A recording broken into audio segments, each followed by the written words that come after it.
Hey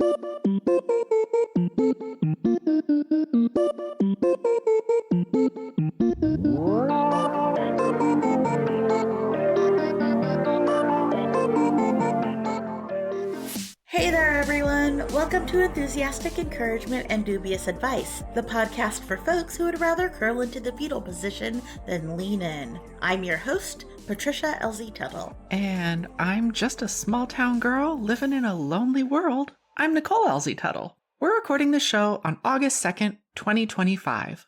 This podcast is independently run, and we're hoping to be supported by listeners. Downloading, sharing, and giving us reviews and ratings are free ways to show us support. If you have a few bucks to donate, our Patreon memberships start at $3 a month. Even if you don't want to engage with the content there, it's a way to donate to the show. No pressure. There are 3 tiers to choose from. And if you're looking for other ways to support the show, you can head on over to our bookshop. Our bookshop. There's a link to that from our webpage, but also in the show notes here. And on that page, you can find all the books that we've mentioned on the show. Absolutely. Purchasing those gives a small bit of money back to support the show. And it also supports independent bookstores, too. It's a twofer. And you get a book. Oh, that's good. And finally, I'm so excited to announce that we got the EEDA Pod merch shop opened. You can find a link to the shop on our webpage, eedapod.com. I'll put it in the show notes.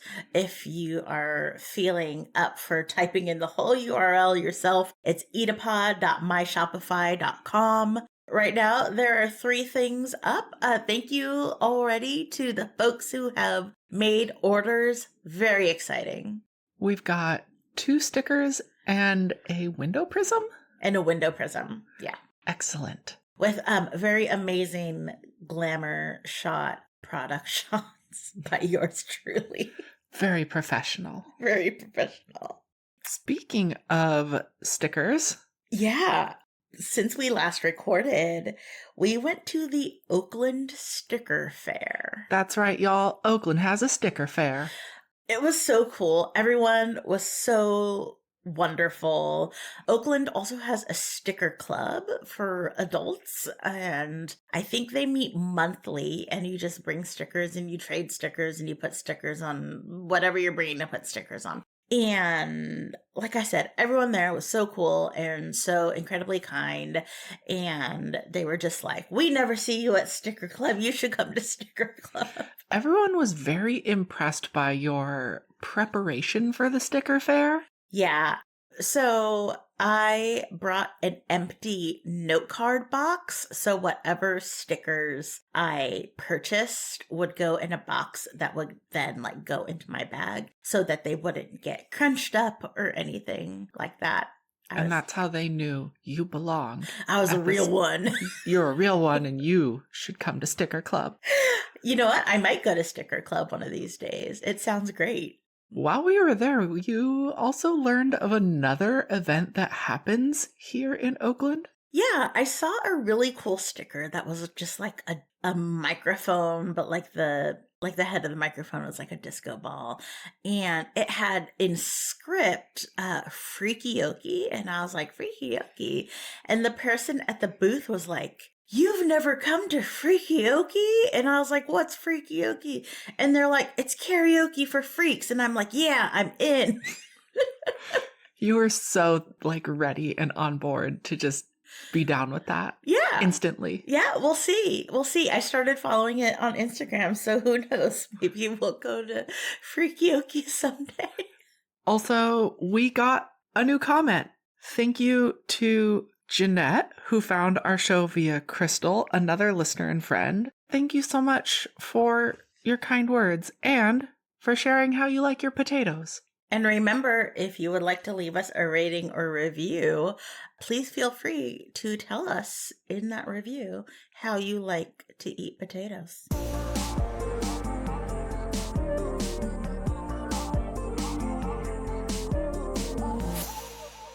So there are a number of conversations I've been having with both you, Nicole, and friends and therapists and online friends that are all interconnected. And so we're going to kind of go over some of those today. Last episode, I had shared about how I asked a food content creator for a recipe that she posted on Instagram, but like it just said like, here's a little video, and she posted it on her Substack. But I don't give money to Substack, and I wanted to pay her directly. We worked something out, and she asked me why I don't give money to Substack. So I sent her a link to my newsletter where I talk about how Substack funnels money to the far right. And giving money to Substack, regardless of the creator, is also still giving money directly to the far right.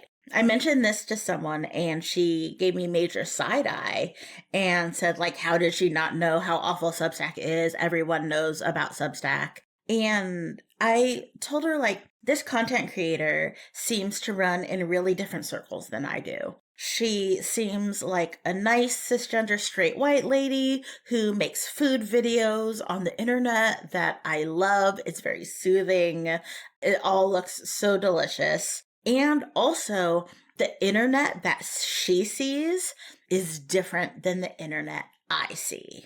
Now, in the time since you wrote this script and before we started recording, Substack made an oopsie wink. They, quote unquote, accidentally sent some of their users push notifications recommending a Nazi account. Now, I'm not being hyperbolic here. This account literally like swastikas and everything. Yeah. People got this push notification that's like, you should follow this account. Yeah, and like, it's just like, here's a recommended blog for you or something. Yikes. Yeah, major yikes. But yeah, I don't think a lot of people realize this, but people see different websites. People have different internets now. Mm-hmm.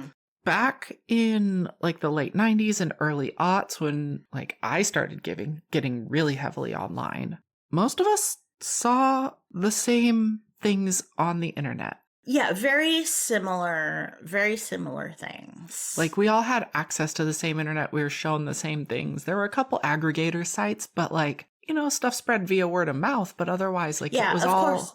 Of course people were like on different message boards and stuff like that, but everyone saw End of the World. Everyone saw Candy Mountain Charlie. Everyone saw that Ally McBeal dancing baby, right? Oh like, God, that dancing baby. It's so weird.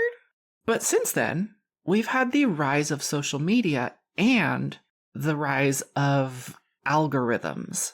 And with that, there's a big chance that you are not seeing the same internet as other people you know or follow, especially if they don't share your demographics or your views. We talked about this a bit in our episode titled, We Need to Talk About Misinformation and Disinformation. And we also there talked about being in the Bay Area bubble.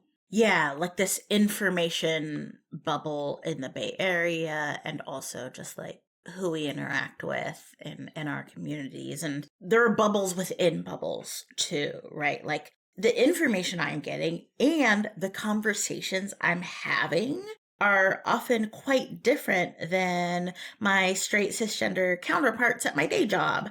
And on the internet, there are things happening that I see that you don't necessarily see because they concern Black people. Right. And similarly, I see like trans news that sometimes you don't catch. Yeah. So it's very believable that no, not everyone knows that Substack is terrible. There are people who don't even know about the genocide in Gaza. There are people who don't know what the cuts to Medicaid mean. But we get information about this on all of our platforms. Yeah, we get it. And, you know, I imagine conservative family members of ours aren't getting it, right? Like they're seeing really different stuff. And it's so hard for me to remember that other people don't know what I know. Oh.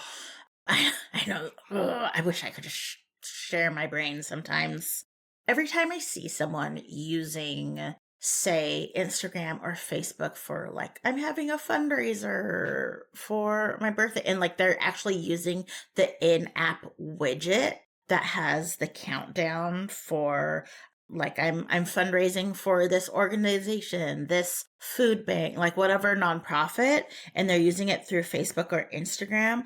I cringe because don't do that. Don't use the fundraiser through Facebook or Instagram widgets or whatever. There is no guarantee that any or all of that money is going to the nonprofit. I also think there was at one time, I don't know if it's still true, there's like a minimum amount you have to raise or else Facebook doesn't do the payout. So what? They just eat that money? Like, just link directly to the orgs that you want to have money. Like, link directly to their GoFundMe, link directly to their donate page. Don't trust Facebook or Instagram with your financial information, with anything really, but like your financial information and that they're actually going to give money to these organizations. And I know this because in my day job, I'm a fundraising professional, and also my obsession with misinformation and disinformation. But like my elders don't necessarily know this. Like people who aren't, chronically online like I am, aside from like the people who are only on Facebook, like they don't know this. Yeah. Knowing that people don't see all the same things or even see everything that someone they follow posts is why we will share multiple resources on the same thing, or even why we love when people share our show or the EEDA newsletter. The people seeing your posts are different from the people seeing our posts. Yeah, I think that is really important to remember. Like, people seeing your stuff are different people than seeing our stuff. And I think that's why it is so important to share information, but also share creators you like and things like that. Something related that we brought up in our episode about misinformation that's worth mentioning again is that when people do a web search, especially like Googling something, we can get vastly different returns of information than each other. And this is outside of even the AI overview, which whenever I do a search, and if I use Google, I just put like -AI, no spaces, and it doesn't give me that weird overview that's sometimes incorrect. So, hey, fun fact. But people can get vastly different returns than each other, not only based on how we each do the search, like the keywords and stuff we use, but the returns are also based on your behavior and history online in the first place. And your behavior and history of how you've used that search engine. Absolutely. Yeah, that too. So, unfortunately, telling someone to Google it, as satisfying as it may be, doesn't necessarily get them the information that you're hoping they get. That's it's so frustrating. Yeah. You just brought up something also that's not in that episode, and that is generative AI. We, as in you, Patricia, and I, know how it steals from artists and writers, and how it hallucinates or just outright makes things up, and how it's horrible for the environment. Every time I'm on social media, though, I see someone talking about how generative AI is theft, and artists and writers are begging folks not to use it. And yet, there's a newsletter I get from a creative who was like, I use AI to write romances and I publish them straight to Kindle books, and that's how I make extra income. Like, what? Like, that is wild. And I know people are doing this, and still that it's also in a newsletter that's going out to a lot of people that's like, here's a way to make money. It's just like eye-twitching fuel. I don't want to read any creative works, any books. I don't want to watch shows. I don't want to listen to music that was made with AI. Yeah. And I think, That's you and that's me. And I imagine that's a lot of our listeners too, and a lot of our friends. But there are other people out there that do not care. They have different tastes than we do. Yeah. The thing is, that creative you mentioned, she might not even know the variety of reasons why she shouldn't be using AI to write books, nor why she should be or should not be selling things on Amazon. Yeah. And aside from the whole thing about stealing from artists and creatives, people are using it as a search engine, even though it will absolutely just make things up. I am seeing this particularly a lot with people asking like ChatGPT or whatever to like identify mushrooms or snakes or plants in Oh the my wild. gosh. And there's been a big problem the last like year or two of things like people making books that purportedly help identify Oh, right. mushrooms and plants and stuff and selling that on Amazon. And it's wrong. It's 100% wrong. And it will absolutely get people killed because it'll tell them things like the death angel mushroom is not deadly. Or at least the picture and the information describes something like that, but then it tells you it's a different mushroom that's actually harmless. Yikes. That's the terrifying thing about this. I'm going to go on a little tangent, but I need to tell listeners about. I'm going to be that guy. I'm going to tell you about a video I saw on TikTok. But I told you about it the other day, where a guy, he's on a date and he goes to this restaurant and he's waiting for his date to arrive. And she comes and she's like, "Oh, sorry, I'm late." And it's a restaurant like neither of them had been to. And he watches her pick up her phone, open Chat GPT, and ask what she should have at the restaurant.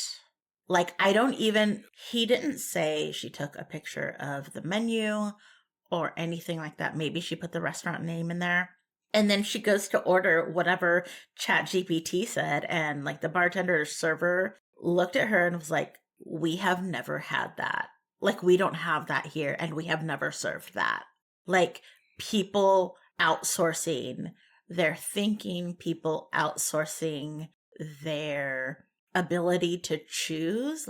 It's so many alarm bells going off in my head. Yeah, there's we could go down a deep rabbit hole right now about the research coming out about the cognitive impact, and in particular, the cognitive decline being seen in people who are outsourcing their thinking to generative AI.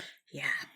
Okay. Circling back around again to what I was saying about like people using it as a search engine, I do wonder if these people even know that they shouldn't be using generative AI in this way and the dangers it poses. Yeah, exactly. And while, as you heard in our voices, it can be incredibly frustrating, I'm trying my best to also look at things through a lens of compassion, because people truly may not know.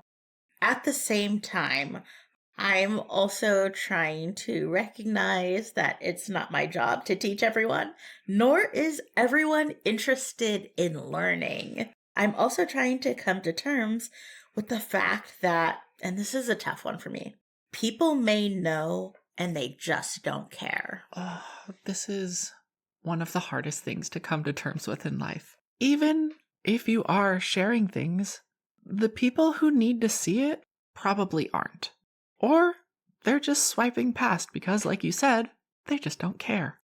You recently shared a post from the Progressivists that you'll link to that talks about a number of things we've mentioned in the past, almost 2 years of this show. Being online can be great in many ways, but in others, it can be incredibly isolating.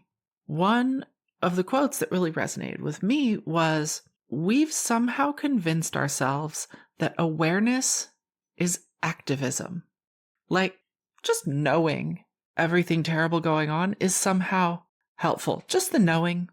The analogy they use is it's As if watching the world burn in real time through a 6-inch screen is the same as grabbing a bucket.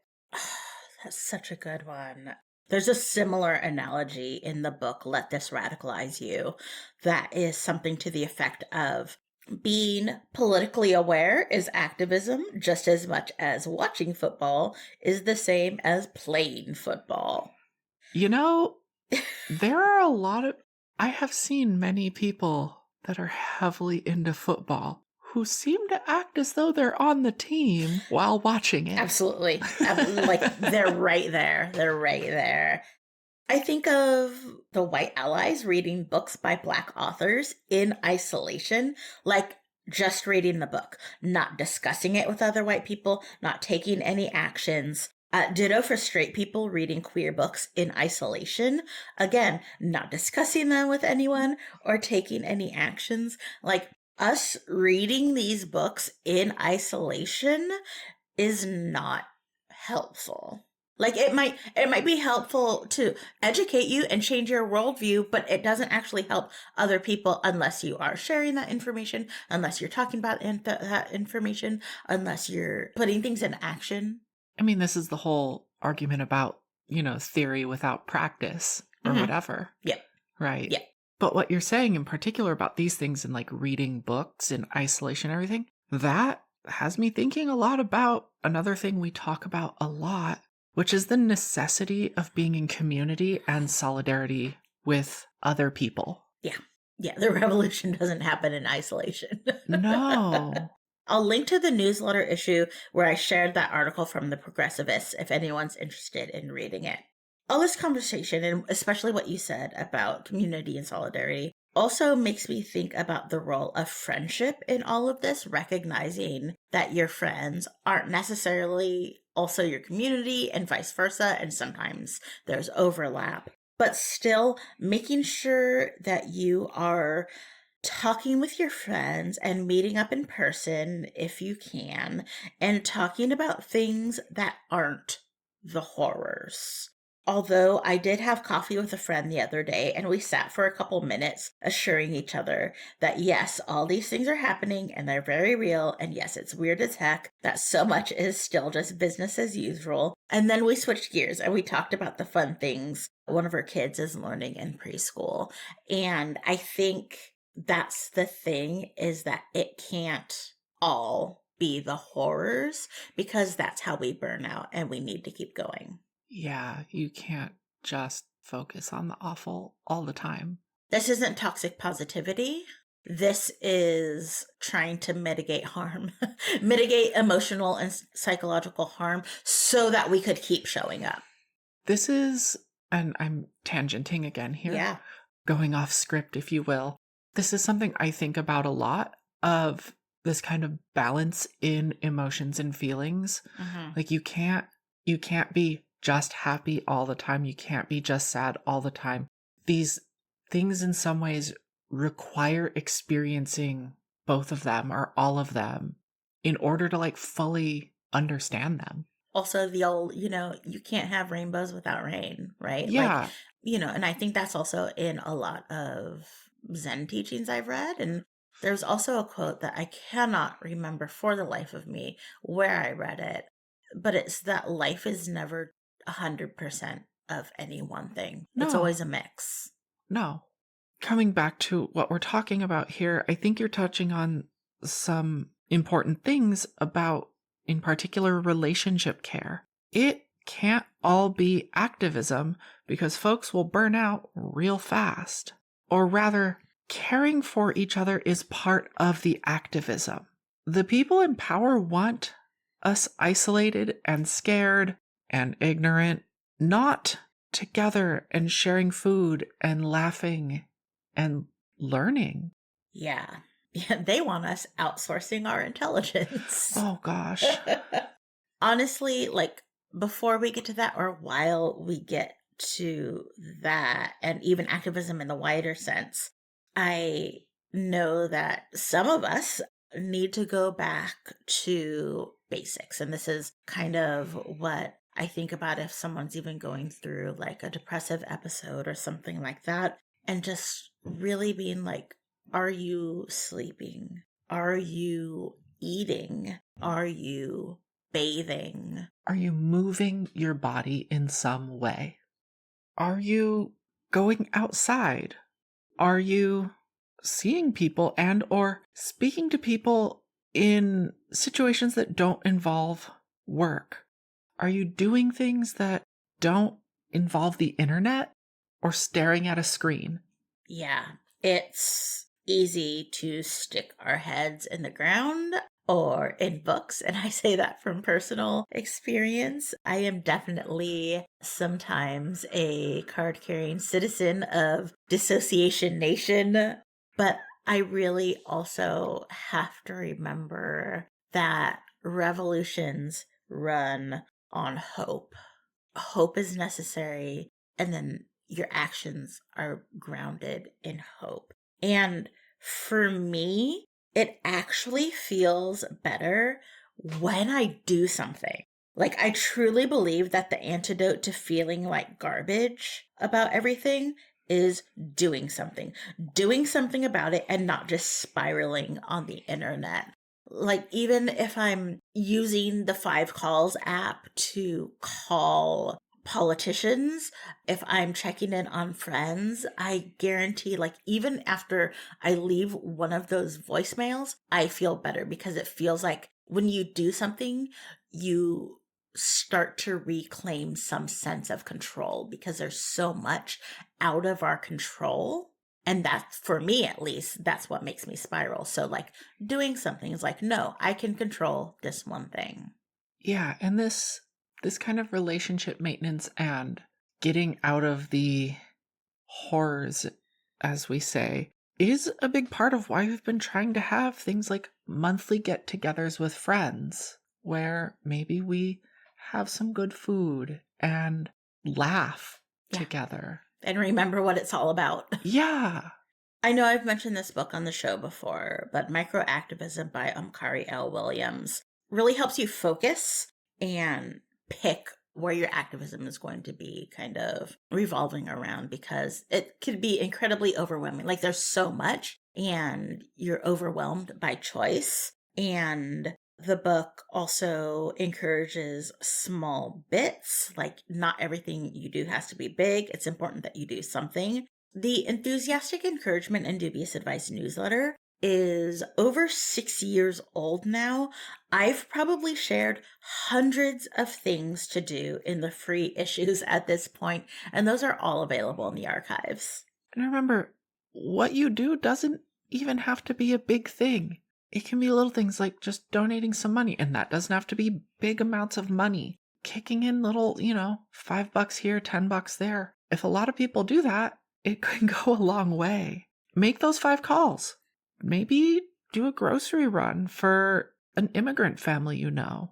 Help a trans friend fill out their paperwork for their name and gender change or their passport or something like that. Check on your friends and loved ones who are targeted by this administration. Something I don't have in the script that I actually put in the newsletter that reminds me when you said donate money and it doesn't have to be a lot. One of the things I'm prone to do is buy things to make myself feel better. And I have taken to, like, every time I get that urge to spend money to buy something, I then donate that money to an org.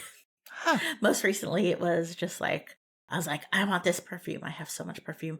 I want this. Nope. I'm gonna send this $40 to NPR. Oh. Also, it is important to remember, we wouldn't be us if we weren't mentioning this. Perfection is not possible in any of this. We're all cooked if people are waiting until they're perfectly rested and have spare time and consistently eating 3 square meals a day or whatever, which I'm pretty sure has been disproven, but you know what I mean. Yeah, your activism doesn't have to be perfect, and it probably won't be. The text you send to a friend to check in doesn't have to be the next great American novel. Also, I know I don't want to read the next great American novel. That too, especially in text form. Yeah.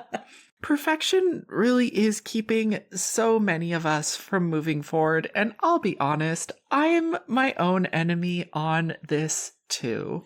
Yep, that is something for you to think about and work on. Yup.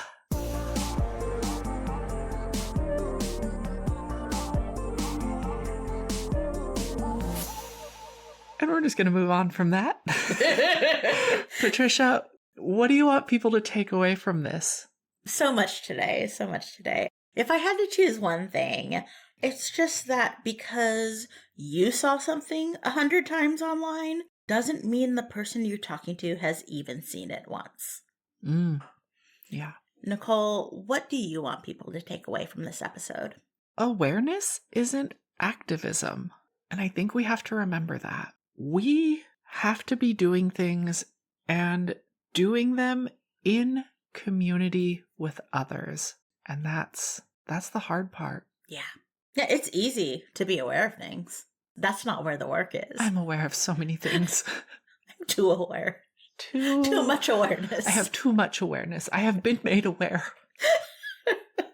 Okay, so I know the awareness can really... I know it can weigh me down. Yeah. I'm pretty sure it can weigh you down. Yeah, it can drain me. What's been filling your cup lately? I'm really excited our merch shop is open, that I got that opened. I hit some road bumps that were really frustrating, but it's done. I did it. I did it myself, and that's very satisfying. And also what's satisfying is I got new tires on my truck. You did.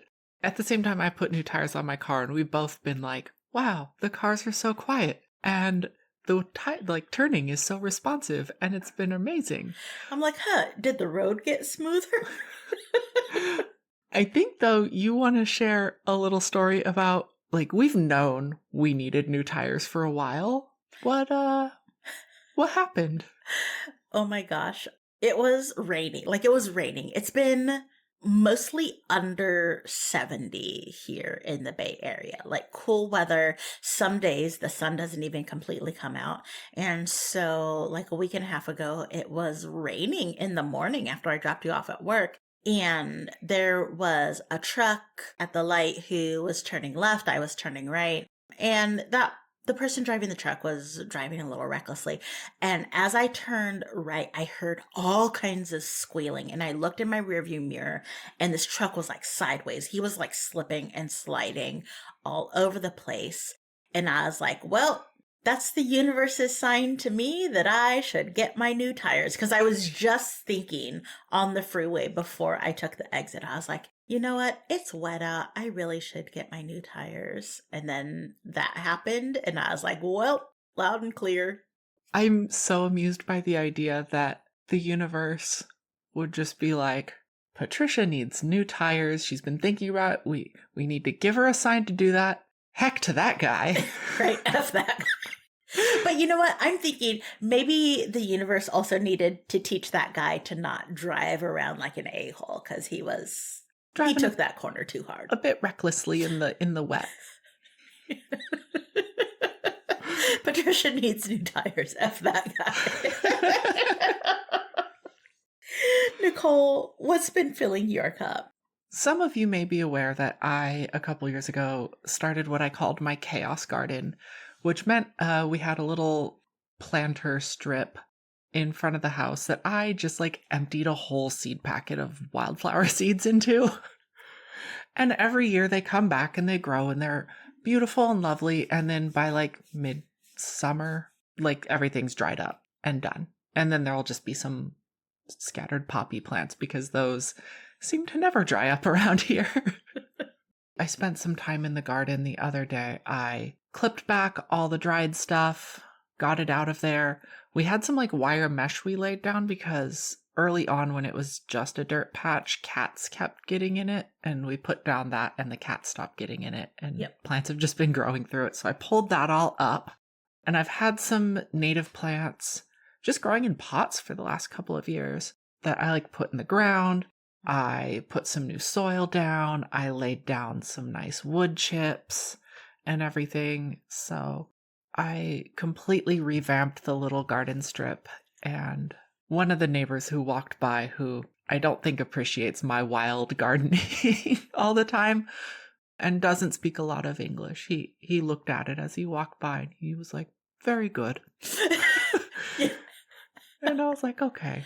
It does look really good out there. It looks really good. And I really hope my little native plants that have lived in pots for the last 2 years or whatever, I'm really interested to see them thrive in this space in the next year. Also, they're ones that are they need minimal water. They may not need to be watered, but maybe once a month in the summer or something. And that's my other hope for them, is that really cut down on the water usage for that space. So that has felt really good, and I go out there every day and just admire my little garden work. You also picked your first 2 tomatoes, and we ate them. Oh my gosh, yes, my first 2 tomatoes. We ate them yesterday. They were so dark and so delicious. I don't know. I'm not a big tomato person. If you ask me what a tomato tastes like, I can't explain it to you. But you said they were very good. I thought they were lovely. Yeah. We ate them with some mozzarella and balsamic and some little basil leaves we trimmed from our herb garden. Yeah. I'm really glad you liked them, because there's a lot more tomatoes out there that are not yet ripe, but we are going to soon be lousy with tomatoes and some peppers. Oh, those 2. Yeah. Yeah. Well, that's our show for today. We'd like to thank our awesome audio editor, Jen Zink. You can find her at loopdeloo.com. We'll leave a link to that in our show notes. You can find the full show notes and transcript at eedapod.com. That's EEDAPOD.com. There you can also find a link to our Patreon, our bookshop link, and a link to the ongoing Enthusiastic Encouragement and Dubious Advice newsletter. You can also find us on Instagram and Blue Sky at EEDAPod, and email us at eedapod@gmail.com. We are nothing if not consistent. We would also appreciate it so much if you would subscribe and rate us on Apple Podcasts, Spotify, or wherever you get your podcasts that allow for ratings. It really goes far in helping other people find us. And also, thanks again to Jeanette for the comment on our website. If you'd like to leave us a comment, you can do so at any of the places I just named, or email us. And remember, we'd love to hear how you like your potatoes. Yeah, always looking for new ways to have potatoes. We would also appreciate anyone who can subscribe to us on Patreon. Support there is going to help us keep the show going, especially without ads. You can find us at patreon.com/EEDAPod. In the meantime, we hope you find ways to be kind to yourself, drink some water, and read a book. We'll be talking to you soon. As we were starting the outro, my brain was trying to insert the outro music over us, and I was like, why isn't the music playing? Baby, we're recording. I know, that happens in post.